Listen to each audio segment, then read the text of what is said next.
Hi, Dr. Pat here. We're doing the second part of matrix multiplication. So just a quick review of things like that. In order to determine whether you can multiply two matrices together, make sure that when you list their dimensions of the two matrix, first matrix, second matrix, that the inner ones here, these two have to match. Otherwise, we cannot pair up the numbers appropriately. There'd be somebody left out or something like that. And so what happens after we multiply the matrices together, the outside dimensions here, the 1 and the 4, that's what we're going to get as our result. So if we start with a 1 by 4 times a 4 by 4 matrix, we're going to end up with a 1 by 4 matrix. Okay, then while within the steps of doing matrix multiplication, we're going to take the row of the first matrix, then we're going to kind of like tilt that on its side so that we can pair up the numbers. So we're pairing up the numbers from the rows of the first matrix to the numbers in the column of the second matrix. So row by column. And then we're going to multiply those pairs and then add them together. And that's what we do. That's the process. So when we do the first row of the matrix times the first column of the matrix, we're going to put our result in the first row, first column spot, the 1, 1 spot there.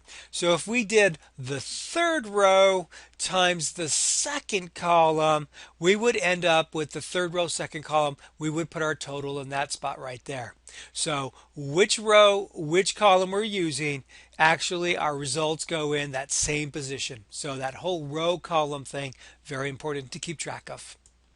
All right, so let's do some practice here. I have three matrices, and we want to do B times A times B, and A times C.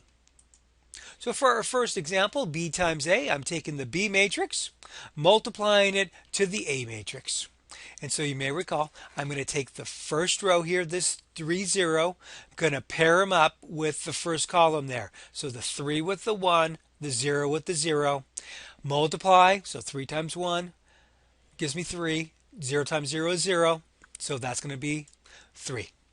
Then I take this 3 times the negative 1, 0 times the 2, multiply, and then add, that gives me a negative 3. 3 times 0, and then 0 times negative 1 for this last column, and that will give me 0, because 3 times 0 is 0, 0 times negative 1 is 0. Then for the second row of this matrix, we're going to multiply that. Once we're going to pair up again. 5 times the 1, negative 1 times 0, and that's going to get me 5. Then 5. Now we go to the second column here.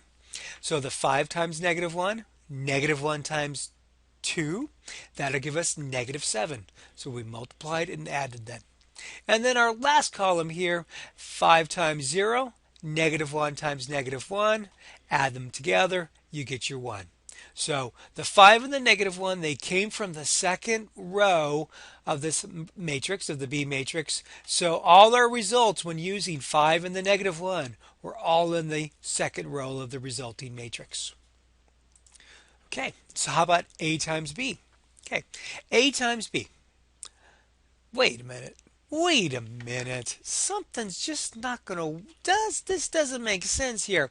Because if I'm going to multiply these two matrices, I'm going to take the first row of this matrix, I'm going to match it up with the numbers in the first column. Well, I'm going to be able to match up the 1 and the 3, the negative 1 and that 5, but I have nobody to match up with the 0. Okay, so it's like a math person at the prom. There's nobody that we're matching it up with there.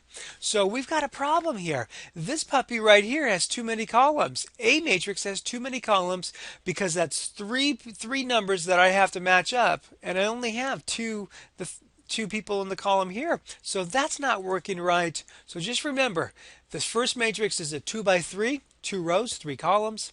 The second matrix is a 2 by 2, 2 rows, 2 columns. And notice these two inner numbers right here do not match. And because they do not match, we have no solution. So now I want to bring your attention. First example I did here was B times A. Now we just did A times B. You know, that whole 2 times 3, 3 times 2 kind of thing. Well, basically what's going on here is for matrix multiplication, that doesn't work anymore. A times B doesn't mean it's the same thing as B times A. So that's one of our things you want to be careful about. Matrix multiplication. You can't just flip things around. Doesn't work the same way. Okay, last example that we have here, A times C.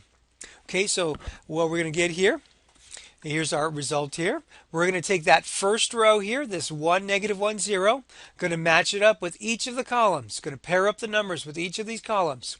So the 1 with the 5, negative 1 with the negative 2, 0 with the 1. Everybody's pairing up. It's working great. When we get that for the first number, I got 7. Then we pair up these again. So 1 with the 6, negative 1 with this 1, 0 with this 0. And so that's going to give us 6 minus 1 for 5.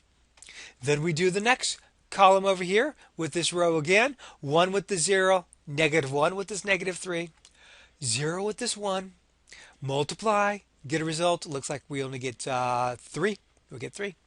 And then for the last column here, take that 1, pair it up with the 3, the negative 1 with the 5, the 0 on the 0, and we're going to end up with negative 2 because we get negative 5 and plus 3, and that's our negative 2.